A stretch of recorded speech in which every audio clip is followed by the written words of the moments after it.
Bon, l'idée, c'est de parler de nouvelle antiracisme populaire. Alors, tout de suite, ce que je voudrais dire, c'est que on sait le caractère, j'allais dire, un peu ambigu du terme. Parce que nouvel antiracisme populaire signifierait que c'est nouveau. Bien évidemment, ce n'est pas nouveau. Il y a des caractérisations populaires de l'antiracisme qui remontent à loin. Par exemple, la marche pour l'égalité en 83 est une marche évidemment massive de caractère antiraciste. On sait également que on ne nous a pas attendu, je dirais que on ne nous a pas attendu, c'est les associations, les collectifs citoyens, pour dans les quartiers travailler depuis longtemps sur cette question et cette thématique. Et de la même manière, par exemple, je me souviens moi très bien d'une date qui m'a fait impression, qui était en février 2017 à Bobigny, où il y a eu un rassemblement qui était massif au moment de l'affaire Théo, c'est-à-dire contre l'agression policière sur le jeune Théo, où se sont retrouvés à Bobigny, enfin moi en tout cas j'ai été assez stupéfait, des milliers de personnes, pour le coup, qui dépassaient simplement, j'allais dire, les milieux militants ou les milieux collectifs habituellement mobilisés sur la question de l'antiracisme. Mais on a tenu quand même à la question nouveau, parce que cette année s'est passé quand même quelque chose. C'est qu'il y a eu deux manifestations, qui par leur ampleur, sur des thématiques antiracistes, ont mobilisé des dizaines de milliers de personnes, voire 100 000 personnes. Donc à partir de là, effectivement, tout d'un coup, il y a quelque chose de populaire et de massif qui fait qu'on peut parler d'un phénomène non pas nouveau sur le fond, mais en tout cas qui dépasse les franges habituellement mobilisées sur cette question. Donc ces deux manifestations, c'est le 10 novembre, la marche contre l'islamophobie à laquelle nous avons appelé à nous mobiliser, et à partir du 5 juin, les différents rassemblements, mobilisations appelés notamment, pas que par le comité Adama sur la question des violences policières, qui de nouveau ont rassemblé des dizaines de milliers de personnes. Voilà. Donc on est parti de cette question et on souhaitait un petit peu l'aborder. Alors, la première chose que je voudrais dire pour aussi parler des quelques thématiques qui reviendront très certainement dans le débat, c'est que c'est pas nouveau. Je veux dire que on n'a pas attendu 2017 pour qu'il y ait des thématiques qui fassent, ou des événements qui fassent réagir de manière massive les gens dans la rue. La question des violences policières, par exemple, ça date depuis très longtemps, ça fait très longtemps que les gens des quartiers connaissent la question des violences policières à caractéristiques racistes. Bon, on le sait sur, par exemple, les statistiques qui sont sorties sur la question du contrôle au faciès, qui empire d'année en année. Les études dans les années 2000, c'était que vous aviez 8 à 7 fois plus de risques d'être contrôlé si vous étiez racisé ou pas. Aujourd'hui, et c'est pas mes chiffres, c'est les chiffres de tout bon, c'est-à-dire de la question... merci, défenseur des droits, merci. Qui le dit, c'est 20 fois aujourd'hui le risque qui est pris, c'est-à-dire qui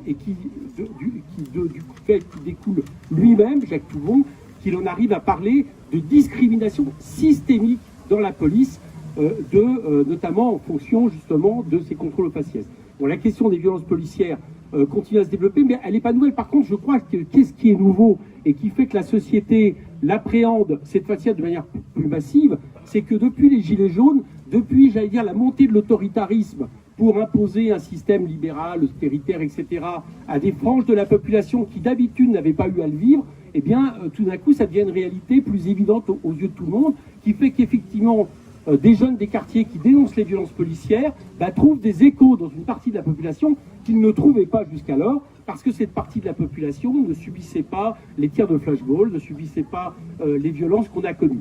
Donc c'est pas quelque chose de nouveau, mais c'est quelque chose, j'allais dire, qui accompagne le dérive autoritaire du régime et de notre système.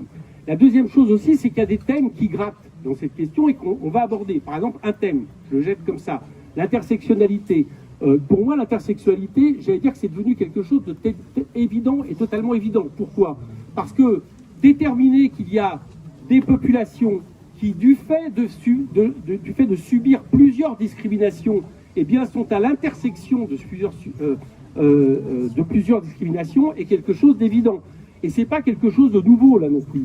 Quand, en substance, Engels expliquait que la femme était le prolétaire du prolétaire, c'est pas tout à fait la phrase, mais ça veut dire ça, il y avait bien une reconnaissance que la seule discrimination sociale, la seule caractéristique sociale ne pouvait pas, à elle seule, à un moment donné, expliquer les discriminations que vous subissiez.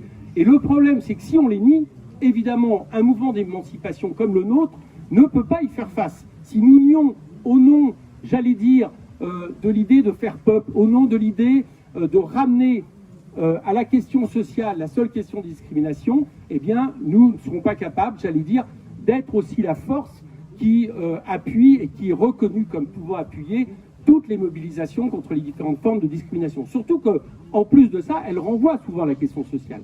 Quand, par exemple, les récentes luttes les plus frappantes, celles qui ont gagné, sont à l'origine celles, par exemple, de femmes de ménage de l'hôtel Ibis, qui vivent la discrimination sociale, la discrimination de couleur de peau, le viol, la discrimination sexiste, etc., vous vous rendez bien compte que cette question de l'intersexualité, on le voit aussi par exemple chez toutes celles qui sont mobilisées sur la question d'Honnête, eh bien, est évidemment aussi quelque chose qui nous aide, une clé qui nous aide pour un mouvement qui se reconnaît de la révolution citoyenne.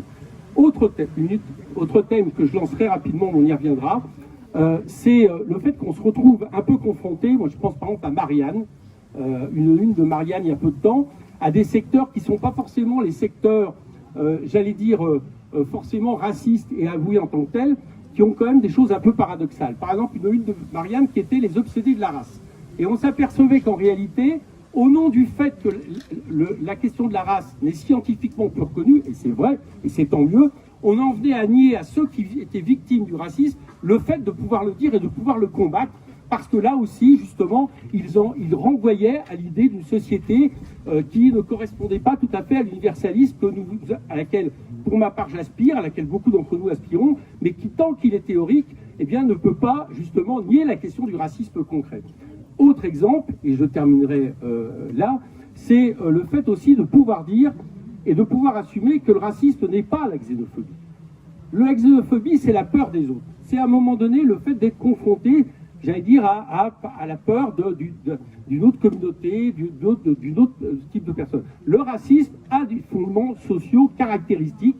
C'est le fait d'avoir établi une hiérarchie entre races pour permettre à la bourgeoisie, parce qu'elle n'était pas encore la bourgeoisie, on était la proto-bourgeoisie, mais qui a été le développement du proto-capitalisme, au XVIIe siècle, de justifier l'esclavage et de justifier l'accumulation primitive de richesses telles qu'elle a donné naissance au capitalisme. Il a bien fallu, pour réduire à la servitude des populations entières, eh bien, établir une hiérarchie des races, et c'est exactement le même processus qui a été fait pour la question coloniale, où au nom de pouvoir exploiter des populations de manière inique, eh bien, on a déterminé une hiérarchie des races qui pouvait à certains moments s'appuyer sur la question religieuse qui rebondit actuellement. Voilà, je crois que tout ça, c'est des thématiques absolument, à mon avis, essentielles et qui doivent nous servir, non pas, j'allais dire, pour se battre la coupe, mais pour permettre justement de savoir ce que nous combattons, avec qui nous combattons, et d'aller jusqu'au plus profond des racines de ce combat antiraciste. Bonjour à tous et toutes. Daniel Obono, député de Paris, membre du groupe de la France Insoumise. Je vais co-animer avec Eric ce débat. Pour commencer, on va laisser la parole à nos intervenants et intervenantes que nous remercions d'avoir accepté notre invitation pour échanger, pour débattre, discuter, s'opposer parfois sur des désaccords, mais toujours, je crois, j'espère, dans une attitude constructive et bienveillante, parce que c'est avant tout l'objectif de ces amphis d'été où nous sommes des militants pour la plupart insoumis, insoumises, mais il y a aussi des gens qui ne sont pas de la France insoumise, il y a des personnes que nous invitons, y compris parce qu'elles et ils ne sont pas de la France insoumise, mais dont nous pensons que leur point de vue, leur approche peut nous aider et nous pouvons échanger mutuellement et apprendre mutuellement les uns les unes des autres pour ce qui est en définitive des combats communs où nous nous retrouvons souvent, même si nous y arrivons de différentes manières. Je vais donc présenter rapidement les intervenants et qui vont se passer la parole. Ensuite, on aura une première série d'échanges avec vous tous et toutes, des réponses ou des approfondissements de la part des intervenants et intervenantes. Une deuxième série, on espère qu'on aura le temps de faire une deuxième série avant des conclusions qui n'en seront pas, bien sûr, mais qui permettront de marquer en tout cas les échanges que nous avons eus. Donc nous commencerons par entendre Diangou Traoré, qui est une militante impliquée dans les quartiers populaires, en particulier dans le quartier des Francs-Moisins en région parisienne. Je laisserai Diangou se présenter plus précisément. Ensuite, elle donnera la parole à Taha Bouaf, journaliste aux médias Là-bas si j'y suis. Ensuite, nous proposons d'entendre Geneviève Garrigos, qui est ex-présidente d'Amnesty International et ex-membre de la Commission nationale consultative des droits humains. Ce sera ensuite la parole à Arié Halimi, qui est avocat, membre de la Ligue des droits de l'homme. Et enfin, nous entendrons Maboula Soumaoro, qui est universitaire, présidente de l'association Black History Month, et qui, comme les autres, nous feront part de leur expérience politique et militante. Chacun et chacune a environ 5 minutes, et ensuite on aura le temps d'approfondir les propos liminaires par les débats. Donc pour commencer, Diangou, je te laisse la parole après avoir désinfecté. Bonjour à tous, je vais me représenter pour ceux qui étaient là tout à l'heure et ceux qui n'étaient pas là. Donc je m'appelle Diangou Traoré, je suis née au Francs-Moisins, c'est-à-dire un quartier à Saint-Denis qui fait plus de 10 000 habitants, 10% de la ville de Saint-Denis, et j'y suis toujours. Déjà là, je vais rentrer un petit peu dans le vif du sujet. On ne serait pas là s'il n'y aurait pas le racisme. Le racisme existe vraiment. Je dirais même que la France a un vrai problème de reconnaissance, un vrai problème avec le mot racisme.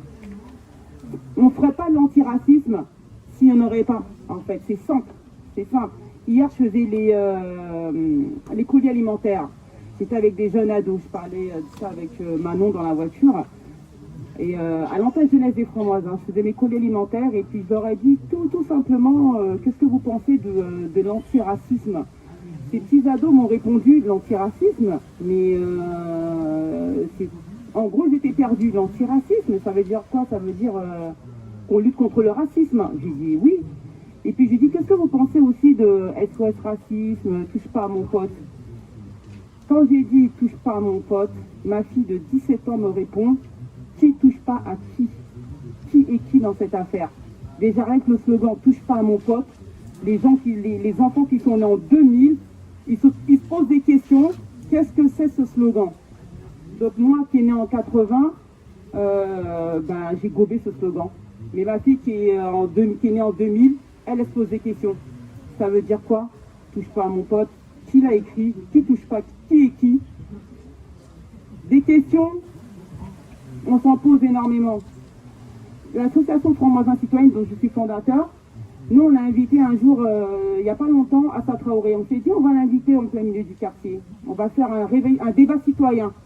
On a demandé l'autorisation à la ville nous a refusé l'autorisation directe. Ils ont eu peur. Ils se sont dit oh là là, elle va venir à ça, elle va réveiller tout le quartier. Faut surtout pas. En plus surtout qu'il y a beaucoup de mamans qui étaient dans la société honnête, qui se trouvent dans notre quartier. Donc il ne faut surtout pas, ils ne nous ont pas donné l'autorisation, c'est pas grave. On a fait une demande à la préfecture, elle est quand même venue. La lutte à ça mène, c'est un réveil citoyen, qu'on le veuille ou qu'on ne le veuille pas. Qu'on le veuille ou qu'on ne le veuille pas, il y a un vrai slogan derrière et il y a un vrai réveil citoyen. Il y a du racisme.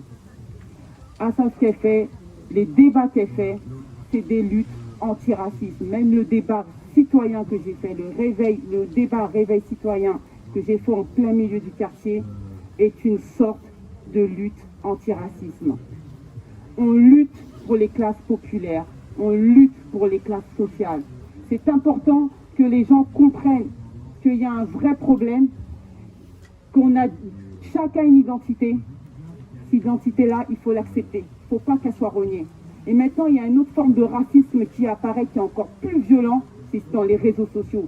Maintenant, la personne qui déteste, on va dire la personne qui est raciste tout d'un coup, elle ne va pas le dire en face, elle va se déchaîner sur les réseaux sociaux. Ça, c'est encore plus lâche, vous vous rendez compte?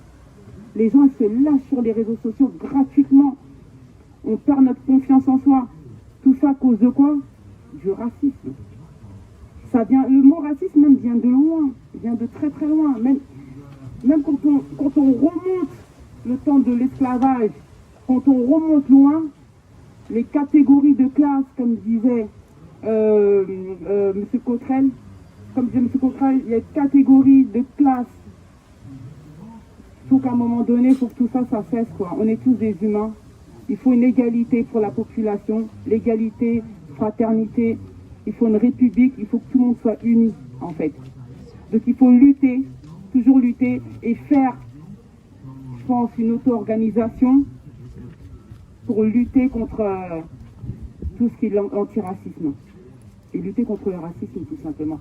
Franchement, je vous dis la vérité, je suis tellement émue et tellement choquée d'autant de monde, parce que je me dis, mais mince,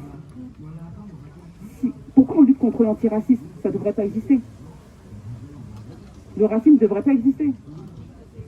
Le racisme ne devrait pas exister.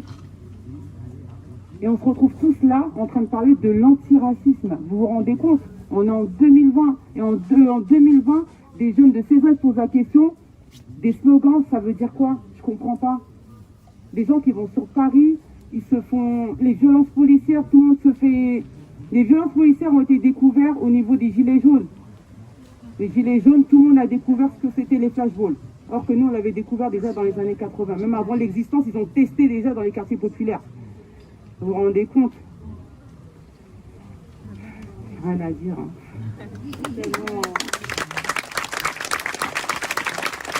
Ça, c'est quelque chose qui me touche parce que c'est quelque chose qui me touche parce que moi, j'habite dans un quartier où c'est très difficile. Moi, en bas de mon quartier, parfois, je suis juste par la fenêtre en train de regarder le paysage. C'est la BAC qui vient armée, qui ouvre la voiture armée, qui désarme, qui te tire dessus, quoi. Parce que c'est normal. Le jeu du chat à la souris. Le jeu du on se cache. Le jeu du cache-cache, ça ne devrait pas exister. On est tous des humains. On devrait tous s'aimer à la base. Bonjour, merci de l'invitation. Je m'appelle Tahabouaf, je suis journaliste. Je bosse sur les questions, sur les conflits sociaux, donc autant sur des manifestations, des piquets de grève que sur les violences policières, les révoltes urbaines dans les quartiers populaires. Et je bosse beaucoup sur la question du racisme. Je voudrais commencer mon propos parce qu'on entend souvent ici et là, dans les débats à gauche, que la question de l'antiracisme serait une question secondaire, que ce serait une question de second plan, une question sociétale, et que finalement lutter contre le capitalisme, ça suffirait à effacer toutes les autres formes de domination. Je tiens à dire que la question du racisme, c'est avant tout une question sociale. Ça se traduit par des conséquences concrètes sur la vie des gens, c'est-à-dire un manque d'accès à la santé, à l'éducation, des discriminations au logement, des discriminations à l'embauche, et on se rend compte qu'on est racisé, qu'on est victime du racisme, quand on rencontre ces discriminations-là et ces difficultés-là concrètes et sociales.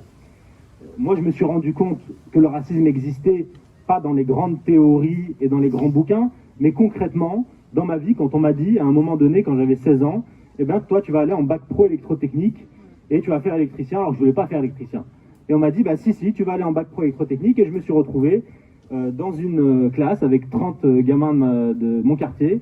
Il n'y avait pas un seul qui aurait été électricien. Et on s'est retrouvé sorti du système scolaire, comme ça, à 18 ans, et à devoir trouver du boulot à 18 piges. Et voilà, la seule chose qu'on nous propose, c'est de bosser le mercredi après-midi en centre aéré pour 40 balles la journée. Et les seuls gens qu'on rencontre dans la rue, ce sont les policiers de la BAC, qui nous insultent, qui nous frappent. Quand on allume notre télé, on est des racailles, des islamistes. Donc voilà, c'est ça le racisme, c'est que c'est un mur dans ta vie qui t'empêche d'avancer, qui t'empêche de te construire en tant que jeune homme, en tant que jeune femme, qui t'empêche de te projeter. Et c'est ça le racisme, c'est pas juste une vue de l'esprit. Le racisme, on le rencontre très concrètement. Donc, et puis en plus, la lutte contre le racisme et la lutte des classes, ça porte des revendications qui sont quasiment identiques. C'est une revendication d'égalité. C'est-à-dire, aujourd'hui, les Arabes et les Noirs dans ce pays, ils ne demandent pas à être traités différemment des autres. Ils demandent à être traités de la même façon. Pas mieux, pas moins, à égalité. Et donc, c'était juste pour revenir là-dessus, c'est une question sociale. Et d'ailleurs, on ne peut pas combattre le capitalisme si on ne combat pas le racisme et vice-versa. le sujet du coup de cette conférence, c'est antiracisme populaire. Ça veut dire qu'il y a un antiracisme populaire, effectivement, on va en parler, et un antiracisme qui n'est pas populaire, c'est un antiracisme du haut. C'est ce qu'on appelle l'antiracisme moral. C'est quelque chose qui consiste dans un universalisme théorique de dire, voilà, il n'y a pas de couleur et il suffirait qu'on écrive dans la loi que la loi est la même pour chacun et chacune et qu'elle s'applique de la même façon pour tous, pour que ce soit vrai. Eh bien non, toutes ces associations qui sont subventionnées, créées par l'État, ou même que ce soit des missions interministérielles, comme la DILCRA, comme des associations que je ne citerai pas, qui n'existent quasiment plus dans le champ politique, sont des associations qui ont vidé de sa substance politique, le combat antiraciste, en le réduisant à une question morale, c'est-à-dire il y a les racistes qui sont des gens pas gentils et les gens qui sont pas racistes qui sont des gens gentils. Et puis voilà, il n'y a pas de couleur, black, blanc, beurre, touche pas à mon pote, comme disait Django. Eh bien non, l'antiracisme populaire, c'est un antiracisme qui part du concret, c'est-à-dire l'acte raciste lui-même.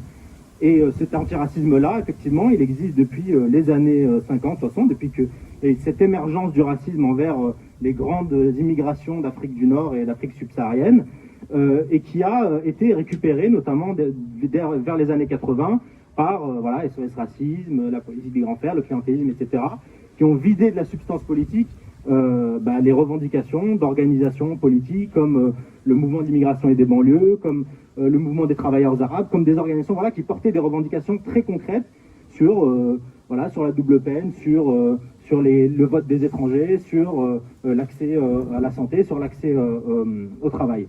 Et aujourd'hui, on se rend compte qu'il y a toute une génération de militants et de militantes qui, comme le comité Adamas, en est le parfait exemple, qui, du local, du cas concret de la victime du racisme, monte justement vers le haut pour porter des revendications en disant à l'État, il faut rendre des comptes. Et l'antiracisme ne peut être que populaire puisque toutes ces associations, les partis politiques, les dirigeants du pays ne peuvent pas mener un antiracisme efficace et opérant puisque, par définition, ils ne remettent pas en cause le racisme qui est produit lui-même par l'État.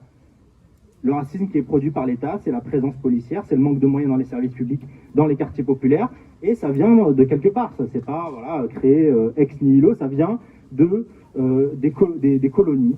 Et la décolonisation, elle a emporté avec elle son lot d'inégalités, de discrimination. C'est documenté. Il y a par exemple Mathieu Rigous qui est un sociologue qui écrit sur les méthodes policières pendant la guerre d'Algérie qui ont été importées directement dans les quartiers populaires et notamment en Seine-Saint-Denis, d'où la création de la BAC, etc.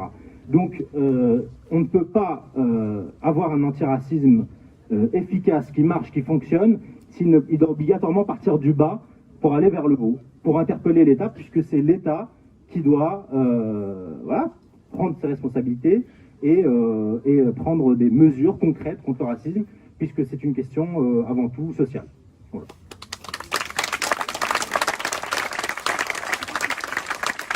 Oui, bonjour et merci beaucoup à Daniel et Eric pour cette invitation. Je suis vraiment ravie d'être avec vous aujourd'hui.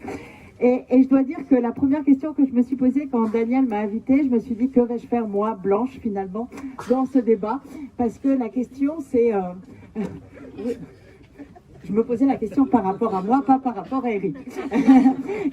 Déjà, il faut que je me gère moi-même, c'est pas toujours facile.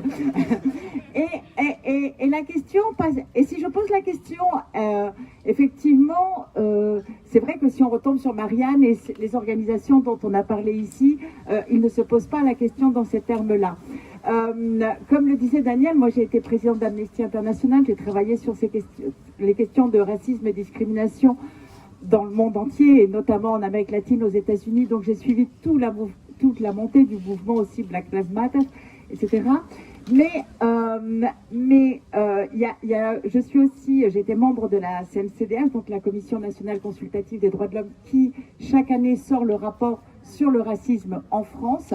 Bon, et j'ai dû quitter la CNCDH puisque je viens d'être élue conseillère de Paris, mais je travaille beaucoup encore sur ces questions-là. Et c'est vrai que en fait, souvent, quand on travaille sur les droits humains, quand on est militant, on a des activités, on a l'antiracisme, l'antisexisme, on a la question des migrants, la question des violences policières, comme si tout était déconnecté. Et moi, je suis une grande militante féministe aussi, et ma grande claque est venue le jour où j'ai lu l'opuscule, parce que c'est quelques pages de Baldwin sur « Je ne suis pas votre nègre ». Et c'est vrai qu'en lisant ce livre, ce que j'ai compris, c'est que la construction du sexisme, c'était exactement la même que la construction du racisme. Et que, en fait, tout ce que l'on retrouve dans l'un, on le retrouve dans l'autre. Les violences, c'est très simple. Qu'est-ce qu'on fait quand quelqu'un est victime de violences sexuelles ou qu'il soit victime de violences policières? On criminalise, c'est-à-dire qu'on met en doute la parole, on va soit l'accuser finalement de s'être habillé n'importe comment, soit d'avoir commis un délit, soit d'avoir, c'est-à-dire mettre en doute.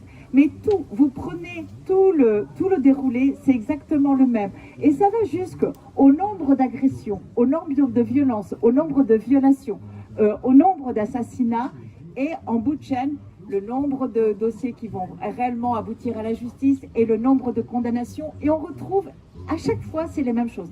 Et à tel point que quand vous regardez aujourd'hui les mouvements sociaux qu'il y a, que ce soit sur les combats de femmes ou sur les combats justement contre le racisme, eh bien, on a actuellement les mêmes mobilisations, on a également la même réaction des pouvoirs en face et la même opposition. Et si je dis cela, c'est parce que, effectivement, moi je suis une femme blanche, je ne peux pas cacher, hein, ça se voit. Et je me souviens très bien, un jour nous parlions des violences obstétricales. On avait une conférence, on avait sorti tout un rapport justement sur les violences obstétricales en expliquant ce que ressentaient les femmes lorsqu'elles ont un toucher vaginal, lorsqu'elles sont examinées par un gynécologue, etc.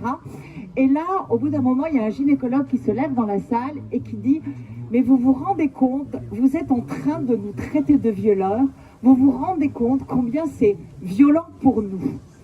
Et là, moi qui animais cette table ronde, ma première réaction c'est « Mais est-ce qu'il se rend compte, lui, de la violence que c'est pour toutes ces personnes qui chaque jour, lui, voient et qui le subissent pour certaines comme une violence, comme un viol ?» Mais c'était lui, c'était sa parole de dominant par rapport au dominé, c'est-à-dire qu'on osait lui reprocher quelque chose. Et quand on regarde aujourd'hui, quand on a vu le mouvement MeToo, qu'est-ce qu'on a vu? Eh bien, on a vu, et il y a eu des tribunes, etc. Et c'était, mais comment on nous accuse, nous, d'être violeurs, alors qu'on ne fait qu'encenser finalement ces femmes, on ne fait que les courtiser, etc. C'est la galanterie à la française et tout. On dit, non, mais nous, on ne le perçoit pas comme ça. Et c'est nous, quand même, qui ne le percevons pas. Et au niveau du racisme, c'est exactement la même chose, là encore. Parce que comment on ose traiter les Français de racistes? C'est la question qui se pose. Et derrière cette question, on occulte tout et on ne va pas au fond des choses. Comment on déconstruit cette culture qui nous a été impliquée? Et moi, plus que, compte tenu de mon âge, je veux dire, les films, etc., c'était vraiment, c'est vraiment une culture qui est profondément ancrée. Comment on s'est défait, comment on l'a déconstruit, comment on s'en débarrasse pour que justement on puisse lutter réellement contre le racisme. Parce que ce que dit le rapport de la CNCDH de cette année, c'est que ce qu'il y a de plus violent dans le racisme, et notamment le racisme vis-à-vis des personnes noires, c'est que ce sont des petites remarques, des petites réflexions qui infériorisent en permanence. Et c'est très paradoxal parce que au niveau quand on regarde l'indice de tolérance des différentes catégories en fait de population, on s'aperçoit que les personnes noires et les juifs, sur une échelle de 100, c'est 79% de tolérance. Par contre, les Roms sont les derniers à 36%. Donc là, on voit les Roms, de toute façon, c'est les rebuts de la société. Hein. Et par contre, les Noirs, ce qu'ils ont, c'est que c'est un des niveaux de discrimination les plus élevés, que ce soit à l'emploi, que ce soit l'éducation, que ce soit le logement, etc. Parce qu'il y a justement cette infériorisation qui est extrêmement forte. C'est-à-dire qu'on les aime bien, ils sont sympathiques, mais bon, ils sont inférieurs. Et ça, il faut lutter contre ça très fortement. Et je pense qu'il faut que je laisse la parole, mais bon, j'aurais plein de choses encore à vous dire si on a le temps. Mais je voudrais juste finir sur justement ce que nous dit Baldwin. Baldwin nous dit que pourquoi nous avons eu besoin de construire l'image du noir? Pourquoi on a besoin de créer le noir? Pourquoi on ne l'a pas considéré comme un homme en part entière? Eric a apporté une partie de la réponse. C'est la même chose pour les femmes. Pourquoi on a fait de nous des femmes et pas des êtres humains à part entière? Et je pense que les combats, l'intersectionnalité est très très importante et les combats, on doit les mener de pair. Merci beaucoup.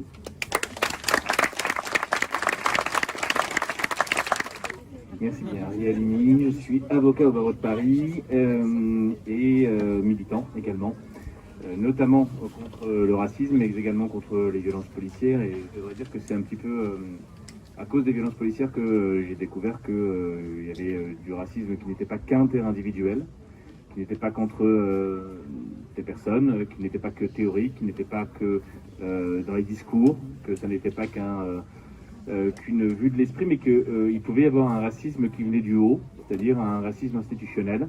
Parce que quand on arrive à la fac de droit, la première chose qu'on apprend, c'est qu'il y a eu un jour une déclaration des droits de l'homme, puis une déclaration universelle des droits de l'homme, et que ces déclarations, du fait de leur caractère finalement déclaratif et performatif, eh bien, ça permettrait d'en finir avec le racisme institutionnel, avec le racisme d'État qui a existé,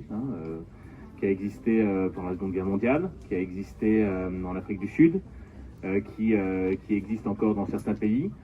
On se dit que le simple fait de faire une déclaration des droits de l'homme, il n'y a plus de racisme possible qui viendrait du haut, qui viendrait de l'État en France. C'est ce qu'on apprend, en tout cas. Et puis, on se rend compte qu'on n'apprend pas tout à la fac de droit, et on se rend compte qu'en 2015, en tant qu'avocat, lorsqu'on défend des personnes qui sont assignées à résidence, qui sont perquisitionnées administrativement, qu'on commence à lire les raisons pour lesquelles ils sont assignés à résidence ou perquisitionnés, qu'on commence à lire les mémoires du ministère de l'Intérieur devant un juge administratif, et qu'on commence à lire une véritable doctrine qui fait le lien entre l'islam, la pratique de l'islam, et la radicalisation, concept hautement non scientifique créé de pure souche pour stigmatiser finalement des personnes à raison de leur confession ou de leur pratique confessionnelle. Et puis le terrorisme, nouvelle continuité. On se rend compte que dans l'État, il peut y avoir aussi des pratiques racistes qui visent des personnes à raison notamment de leur confession. On se dit que ça peut être une dérive ponctuelle, historique, au moment de l'état d'urgence. Sauf qu'on se rend compte également que dans une autre pratique, celle des violences policières, qui sont, comme vous pouvez le constater, soit de plus en plus nombreuses, soit de plus en plus visibles, il y a également une démarche qui a un caractère raciste, que ceux qui sont, souvent les violences policières sont commises au moment des contrôles d'identité. On se rend compte que les contrôles d'identité sont souvent réalisés au faciès, c'est-à-dire qu'ils ont un caractère raciste, que la police, de manière assez générale, contrôle plus facilement des personnes qui sont noires, arabes, issues de l'immigration. Et on a même une concrétisation de ces contrôles au faciès, donc de ces contrôles racistes, lorsque l'État est condamné devant la Cour de cassation après un travail important fait par des associations, par des avocats, qui a montré, en tout cas sur un panel d'une douzaine de personnes, qui a montré qu'effectivement il y avait un caractère raciste dans les contrôles faciels. Et on se rend compte également dans les violences policières qui sont souvent commises au moment des contrôles parce qu'il se passe mal, parce que souvent des personnes sont souvent trop contrôlées, peut-être 3 à 4 fois par jour, en bas de leurs immeubles, parce qu'ils sont noirs, parce qu'ils sont arabes, parce qu'ils sont issus de l'immigration, qu'à un moment donné, il y a une confrontation qui se fait entre les services de police et ces personnes qui sont trop contrôlées parce que noirs ou arabes. Eh bien, on se rend compte qu'il y a des violences policières qui sont commises et que souvent, ça aboutit à des conséquences dramatiques pour ces personnes, que souvent, il y a des personnes qui meurent de plus en plus. On se rend compte même, quand on s'engage dans ce combat, qu'il y a beaucoup de gens qui sont morts dans les décennies qui sont passées, mais dont on n'a jamais entendu parler. Ce sont tous les comités vérité et justice qui ont été créés depuis les années 60, depuis la marche pour l'égalité et contre le racisme, que tout ce tout ce combat contre le racisme dit populaire, parce que c'est un combat qui vient du bas, comme le disait très bien Taha tout à l'heure, a été invisibilisé par un antiracisme qui a été instrumentalisé par le politique, qui a omis de considérer qu'il pouvait y avoir un racisme institutionnel, systémique. Je ne parlerai pas de racisme d'État, même si j'aurais pas trop de difficultés à en parler, mais ça crée beaucoup de polémiques. Parce que pour moi, les mots, eh bien finalement, on porte la définition que l'on souhaite sur les mots. Certains considèrent que le racisme d'État n'existe que dès lors qu'il y a des lois qui visent spécifiquement des personnes à raison de leur origine ou de leur appartenance confessionnelle ou de leur couleur de peau. Je considère que moi, on peut parler de racisme d'État dès lors qu'il y a un caractère pratique et un racisme institutionnalisé, dès lors que ça a exactement les mêmes conséquences. Donc j'ai pas de difficulté à parler de racisme d'État, je l'ai dit et je l'ai déjà écrit. Effectivement, il y a un racisme d'État. C'est un racisme qui malheureusement gangrène les institutions, qui gangrène la population, qui est un rapport de domination, qui est aujourd'hui même un outil de gouvernement, au même titre que les violences policières, qui se cumulent avec les violences policières. Et c'est la raison pour laquelle, eh bien aujourd'hui, pour finir, on a des personnes, des journalistes, des avocats, des mouvements politiques, des familles qui se sont rencontrés de manière totalement empirique sur ce combat pour faire renaître finalement le racisme, l'antiracisme populaire. Et c'est à cela qu'on s'attelle aujourd'hui.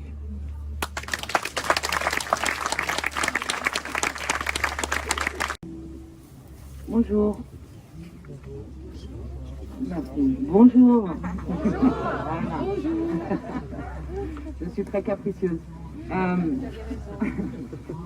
Avant de commencer, je tiens à remercier Éric Coquerel et Daniel Obono pour la tenue de cette table ronde et dont on reconnaît l'importance, c'est-à-dire la nécessité d'avoir des... Est-ce que je peux enlever mon masque? Ça me saoule. Je le remettrai après, désolé. Donc voilà, la nécessité d'avoir ces conversations publiques sur ces questions qui deviennent de plus en plus pressantes. Et avant de commencer, quelques remarques, puisque je vais répéter des choses qui ont déjà été mentionnées par les personnes qui se sont exprimées auparavant. Je voudrais dire publiquement que, évidemment, enfin, c'est Daniel Obono qui m'a invité, et évidemment, je ne refuse rien à Daniel Obono. Je viens en solidarité, je viens en grande sororité. Je serai toujours là, Daniel, pour tes combats. Évidemment, c'est une sororité sur la base du genre. C'est aussi une sororité sur la base raciale. Daniel Obono est une femme noire dans l'espace public et aujourd'hui en France, en 2020, ça compte énormément. Donc je n'ai aucune crainte, aucune peur de déclarer publiquement que oui, sur la base de son identité noire, évidemment sur la base de sa politique, parce que je ne suis pas en train de parler à Sibeth Ndiaye ou à d'autres personnes, évidemment. Mais on se connaît depuis avant LFI et on se soutient, donc... Voilà, quand Daniel me convoque, eh ben je viens.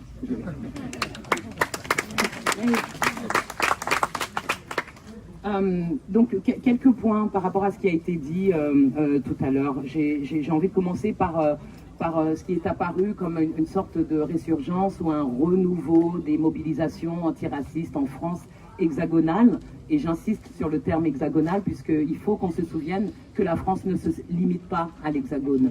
On n'a pas arrêté de parler depuis tout à l'heure, et vraiment, on avait raison de le faire, de parler de la dichotomie, de la division du fossé entre les quartiers populaires et les quartiers moins populaires, ou les quartiers carrément bourgeois, les grandes villes et les petites villes. Enfin, on pourrait jouer sur ces divisions, mais n'oublions pas que la France se déploie à travers le monde. Et donc, ce qui se passe d'inacceptable dans les quartiers populaires, on a pris l'exemple, je veux dire, le plus évident et très facile des violences policières, devrait nous rappeler ce qui se passe dans les territoires qu'on appelle les territoires d'outre-mer. Et là, en termes de violence, et en termes de violence policière, en termes de pauvreté, en termes d'échecs scolaires, en termes de taux d'incarcération, c'est pire que les quartiers populaires.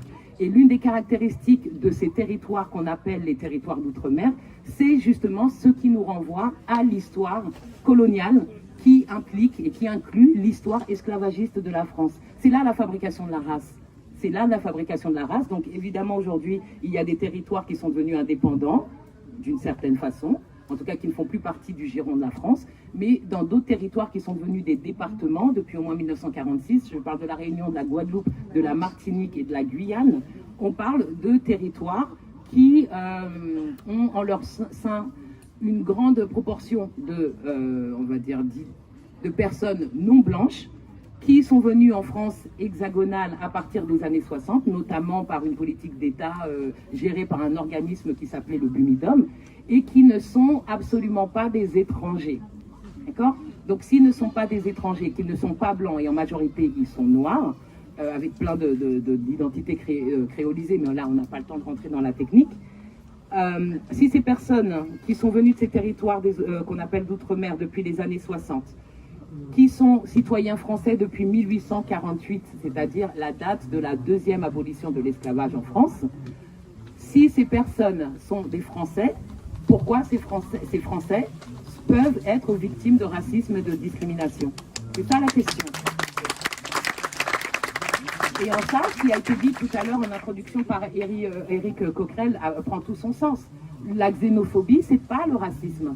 La xénophobie, c'est la peur de l'autre, c'est la peur de l'étranger. Ce dont on parle aujourd'hui, c'est la question de la citoyenneté française. C'est la question de la citoyenneté française, puisque l'exemple que je viens de donner avec les personnes issues des territoires d'outre-mer nous renvoie vers des personnes qui sont françaises depuis 1848, mais dont les corps parlent dans l'espace public, ce qui fait que quand on les voit dans l'espace public, on ne sait pas si c'est des Français ou c'est des étrangers. Donc on n'est pas en train de parler d'un statut de citoyen, on est en train de parler du corps et de la couleur du corps et des perceptions que nous avons de ces corps. Et qu'est-ce que ça veut dire d'être noir? Qu'est-ce que ça veut dire d'être blanc? Qu'est-ce que ça veut dire d'être perçu comme, arabe? Qu'est-ce que ça veut dire d'être perçu comme musulman? Qu'est-ce que ça veut dire d'être perçu comme rom? C'est ça les questions, ou comme asiatique. Donc je pense que aujourd'hui, en 2020, il est vraiment juste question d'appeler un chat, d'arrêter de tourner autour du pot et de traiter à fond de ces questions de racisme, qu'il soit institutionnel, systémique, d'État, je ne sais pas ce qu'on pourrait dire encore, enfin tous ces gros mots qui font peur, en utilisant un outil d'analyse très précieux et très pratique qui s'appelle l'intersectionnalité, parce que l'intersectionnalité c'est pas une lutte, c'est juste un outil d'analyse. C'est-à-dire qu'on peut être à la fois, je sais pas moi, noir et arabe et homosexuel et pauvre et femme, enfin tout ce que vous voulez, on peut être un être humain. L'antiracisme, ça peut aussi être la tentative de recouvrer une humanité pleine et entière. C'est ça, ce que fait le racisme, et c'est l'un des points qu'on discute le moins souvent à mes yeux, c'est la négation, c'est l'effacement, et c'est la simplification à l'extrême. Vous êtes noir, vous êtes juste noir. Ce que vous voulez dans la vie, vos rêves, vos aspirations, votre classe sociale, votre genre, votre orientation sexuelle, votre validisme ou non-validisme, enfin tout ça, ça ne compte plus parce que vous êtes juste noir. Et on peut très bien faire le même parallèle, c'est ce qui a été fait tout à l'heure pour la question du sexisme. Si vous êtes une femme, vous êtes juste une femme. Ce que vous voulez dans la vie, vos aspirations, vos rêves, vos demandes d'égalité salariale, c'est effacé parce que vous êtes reconnue comme femme. On pourrait parler des identités trans, par exemple. Qu'est-ce que ça veut dire d'être un homme trans ou une femme trans? Mais je trouve qu'en France, quand on parle de la question du sexisme, pour parler de la question raciale, alors que les deux s'imbriquent, on part souvent du postulat qu'une femme, c'est une femme blanche, en vérité. Et ça, c'est un problème. Donc, je pense qu'aujourd'hui, avec ce réveil autour des questions raciales, c'est-à-dire l'islamophobie, puisqu'on utilise l'islamophobie pour parler des Arabes en France. Moi, je suis une femme noire, je suis musulmane, Soumoro, c'est un nom musulman. Toutes les personnes qui connaissent les cultures d'Afrique savent que Soumoro, c'est musulman. Mais comme je suis une femme noire, que je ne suis pas voilée, que je suis une très mauvaise musulmane de toute façon, mais je le suis quand même, je ne suis jamais perçue comme femme musulmane. On ne peut pas être noir et musulman.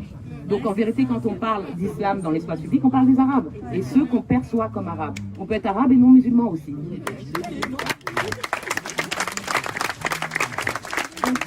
Donc en fait, voilà, je voulais en tout cas insister sur ces perceptions simplistes. La question du sexisme pour comprendre la question raciale, la question du sexisme approché de cette façon efface la complexité des identités. Et les femmes blanches, les féministes blanches ou les féministes qui se déterminent ou qui se pensent comme universalistes, il faudrait vraiment qu'elles s'intéressent aussi, qu'elles s'interrogent sur la question de la blanchité. C'est un autre mot qui fait peur. Qu'est-ce que ça veut dire que d'être blanc?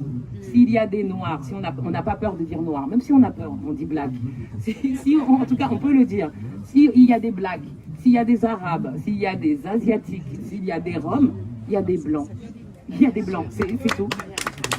Et l'un des privilèges de la blanchité, c'est l'invisibilité.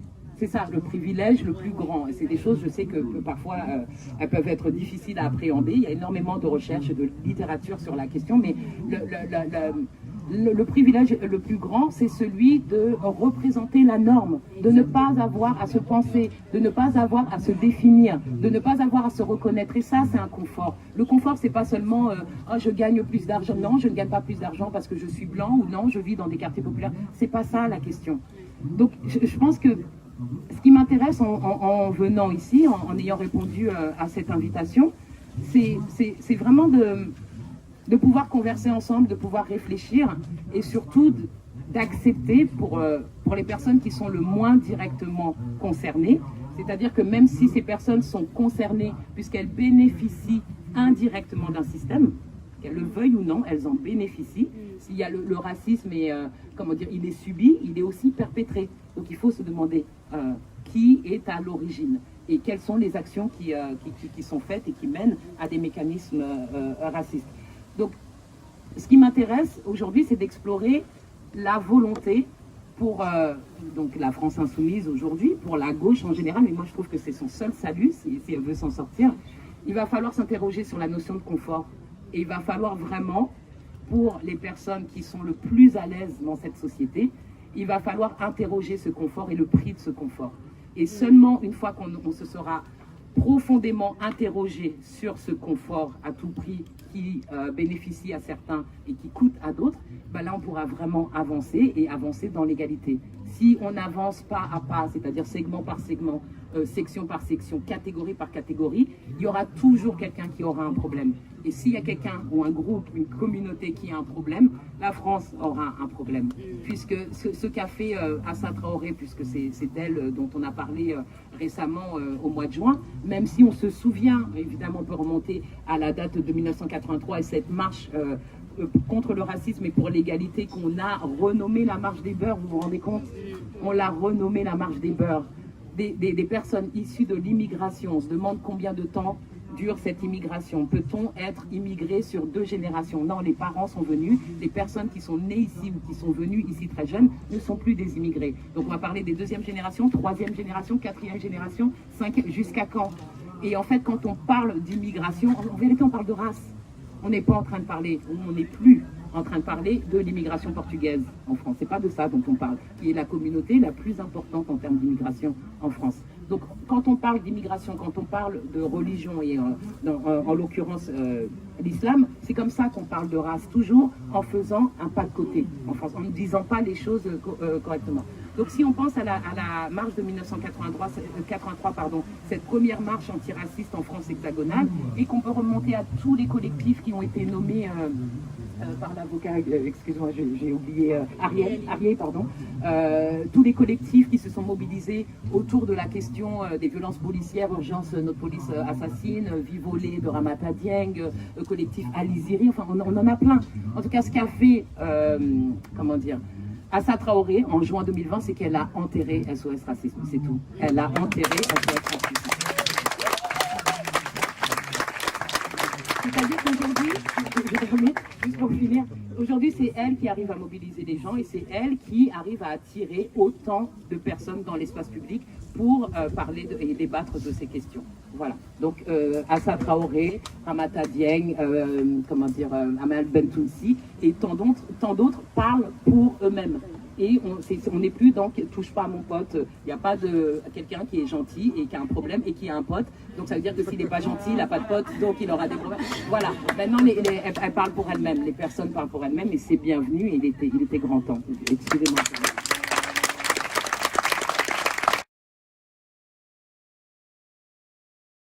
Invité, parce qu'y compris pour ce débat-là, il faut le dire quand même, hein, ça n'a pas été simple, et je pense que tu l'as indiqué, les personnes qui viennent ici prennent un risque, et donc sont déjà affichées, donc c'est une marque de confiance qui a été faite vis-à-vis de nous et de la France insoumise, et donc merci vraiment à vous, y compris parce que pour moi c'est l'esprit de la France insoumise que de créer un mouvement où on n'est pas d'accord sur l'intégralité, mais on est d'accord sur l'essentiel.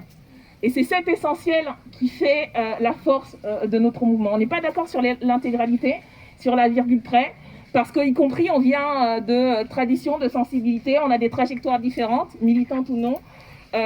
Mais on s'est retrouvés à un moment donné parce que on a compris qu'il fallait être ensemble pour avancer, pour gagner, pour être majoritaire.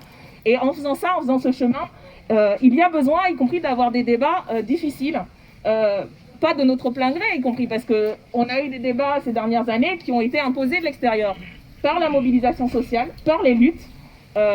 Et à ce niveau-là, je tiens à saluer, parce que ça a été, je pense, pour beaucoup de militants, un moment de libération, y compris d'être dans ces mobilisations, notamment le 2 juin, et de pouvoir vivre le début, on espère le début d'une renaissance d'un mouvement antiraciste dans lequel on est heureux, content de militer parce qu'ils nous ressemblent tous et toutes. Il y a une jeunesse, il y a une force, il y a une radicalité, il y a une discipline incroyable sur les slogans. Donc c'est le mouvement qui nous a aussi fait évoluer, c'est aussi des débats et c'est aussi le fait qu'on a réussi à créer un mouvement où il y a tout ça, où il y a des gens qui viennent de toutes ces traditions-là. Et donc ça, je pense que c'est une force. On a eu des débats difficiles et je pense que je remercie aussi toutes les personnes qui sont intervenues, y compris celles qui sont intervenues en dissensus, parce que c'est ça qui fait le débat démocratique, pour pouvoir dire les choses. N'ayons pas peur de dire les choses. Moi, j'appelle ça l'effet Voldemort ou l'effet Candyman. C'est-à-dire qu'il y a cette idée que si on dit les choses, on les fait exister. Si on parle de race, avec des guillemets, les sociologues et les chercheurs ici pourront expliquer que le terme est un terme scientifique, on parle de race sociale, etc. C'est pas les théories, pour le coup, racialistes de hiérarchisation, mais c'est un terme de recherche, bref. Mais même dire le mot race ne fait pas exister le racisme. Le racisme existe. Pour mal nommer les choses, comme dirait l'autre, je ne sais plus lequel, c'est ajouter au malheur du monde. Moi, je suis d'une tradition marxiste, y compris, qui disait il faut comprendre le monde pour pouvoir le changer. On essaie de comprendre le monde pour pouvoir le changer. Et donc, il y a une exigence de clarté dans le débat de quoi on parle. Pourquoi est-ce que, y compris des termes qu'on débat dans la communauté scientifique, et on fait débat, mais en vérité, on n'a rien inventé. Les études sur ces questions-là datent de plus d'un siècle d'histoire. Sur les questions, les Black Studies, les Post-Colonial Studies. Je dis en anglais, ça peut en hérisser, mais en fait, il y a une tradition aujourd'hui centenaire de recherche, de débat et de polémique. Oui, il y a des polémiques, y compris sur des termes qu'on a l'impression de découvrir aujourd'hui en France, parce que je pense qu'on a été dans une cloche les 50 dernières années. On a oublié Fanon, on a oublié y compris une tradition française de la recherche, de personnes racisées, de grandes figures qu'on célèbre un peu superficiellement, mais sans jamais aller lire ce que dit Fanon sur l'aliénation mentale liée à la racialisation, etc. Des choses aujourd'hui qui feraient monter dans les crier, etc. Mais voilà, qui sont des outils qui ne sont pas une festichisation. Parce que, y compris l'intersectionnalité, on est d'accord pas, mais la question c'est à quoi ça sert ? Ça sert à comprendre les mécanismes de domination. Parce que, en définitive, de quoi on parle ? On parle d'un système de domination. On ne parle pas juste du capitalisme. Juste une petite anecdote en préparant un débat sur aux Journées des jeunes insoumis sur les racismes et violences policières, j'avais relu un texte un article qui est paru dans l'idée d'un chercheur qui expliquait une des traditions bien françaises et pas une importation américaine du racisme institutionnel, c'est notamment dans la police, parce qu'en 1770, en fait, il a été créée la police des Noirs. Je ne vous parle même pas du code noir, parce que le code noir s'appliquait aux colonies, mais une police des Noirs qui a été créée parce que, à l'époque, depuis 1300 et quelques, il y a ce principe, cette règle que qui pose le pied sur le territoire en France est libre. Et ce qui faisait que pour les colons qui venaient dans l'Hexagone avec leurs esclaves, quand les esclaves arrivaient en France, ils devenaient libres. Et ça leur plaisait pas. Donc on parle d'un système, c'est pas le capitalisme encore, c'est le début du capitalisme. Et donc ils ont fait pression parce que du coup, il y avait des esclaves qui se libéraient, il y a aussi des esclaves qui se révoltaient. Et donc cette histoire de lutte et de revendication de l'égalité, c'est pas... ça n'a pas attendu le XXe siècle et les Lumières et l'éducation, etc. Il y a déjà à l'époque des gens qui se battent pour leur liberté, des personnes esclavisées qui se battent, et avec des alliés, quelques-uns. Et donc, pour revenir aux colons, donc ils font pression pour qu'on mette en place une police des Noirs. C'est-à-dire, y compris, c'est à la fois les origines de l'institution policière et les origines racialisées et racialistes de cette police-là, avec des dépôts pour les Noirs, où on allait chercher du coup les esclaves qui n'avaient pas les bons papiers pour attester d'être libérés et donc qui étaient renvoyés dans les colonies. Donc rien que ça, ça c'est des choses dont on n'entend certainement pas parler sur les plateaux télé quand il y a eu tous ces débats là, etc. tout d'un coup, mais qui devraient nous interpeller, nous, en tant que militants politiques engagés dans les luttes d'émancipation, pour la clarté de ce dont on parle, pour mieux comprendre, y compris notre propre histoire. On pourrait aussi parler de tout le champ oublié des luttes d'émancipation et des questions des Outre-mer, où on a l'impression qu'on sait beaucoup plus de choses sur l'Amérique latine ou la Russie de tsar soviétique, etc., que de l'histoire des luttes d'émancipation d'Haïti, etc. Donc il y a tout ce travail-là. Et moi, je pense qu'il est essentiel. Parce qu'y compris aujourd'hui, le débat public n'existe pas sur ces questions. Il y a un parasitage absolu. Et je vais finir là-dessus. Pourquoi ce débat public n'existe pas? Parce qu'il y a une stratégie politique. Et ça, c'est vraiment le deuxième point, le dernier point sur lequel je voulais revenir. Il y a une stratégie du pouvoir. On ne parle pas juste du Front National, de l'extrême droite et des fascistes. Cela, à la rigueur, ce serait facile, en fait, d'identifier CRN, Marine Le Pen.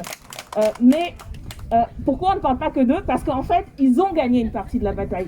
Ils ont gagné une partie de la bataille quand aujourd'hui, on reprend sans ciller des théories de l'extrême droite comme le racisme anti-blanc, quand on reprend aujourd'hui à travers les réseaux sociaux où ils mènent des campagnes et ils imposent dans le débat public, dans le débat médiatique, et après BFM reprend ça en bloc et après on a des tribunes, leurs arguments et leur politique. Et ils l'ont gagné parce que la classe politique de droite extrême, puis de droite, puis y compris une partie d'une certaine gauche, et on sait d'où elle vient, le hollandisme, le valsisme, a accepté les termes du débat de l'extrême droite.